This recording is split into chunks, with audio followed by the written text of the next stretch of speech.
Okay, I've got one more for you. My family, well, anybody else who's watching this can be in touch with Rabbi Barbara and come up with these questions. So my mother's family came from my grandfather came from Salonika, Greece, Thessaloniki today, and when he left, it was still the Ottoman Empire in northern Greece, and came to America in 1910, and then he brought his parents and his brother over in 1914, and I've got the documents, the actual manifest of them coming in at Ellis Island, which is another whole program of how you can go onto the website and find your family, the Jewish families, Italians, Irish, Bohemian, and how you can find the family there. In any event, so the family name is Capon in America. It was pronounced C-A-P-O-N.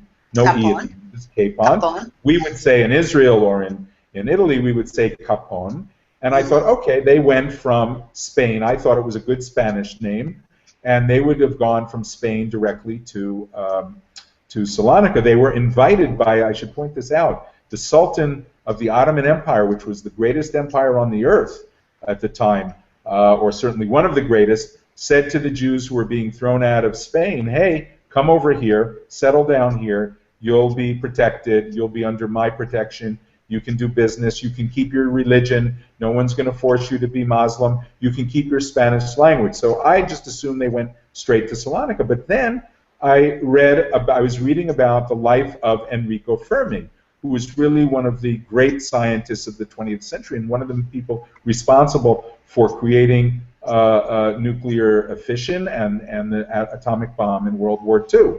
And lo and behold, who was he married to? His, let's say, his childhood or his youthful love affair with Laura Capone, whose family was a well-to-do northern Italian family.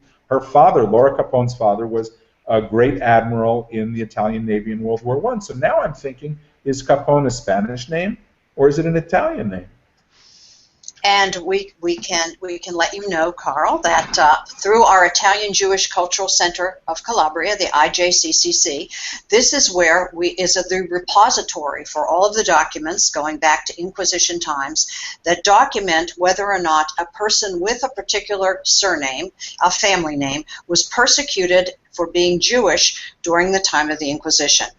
And what we know about Capone is we know that there is Capone and there is Caponi. Now that is the plural form, and many times when a family traveled, when a group of people traveled, their surname, which might have been Capone, became Capone because they traveled as a group, and when they were registered as a family group, and that's how you get the E and the I at the end of many Italian surnames that also exist in the singular, like Capone.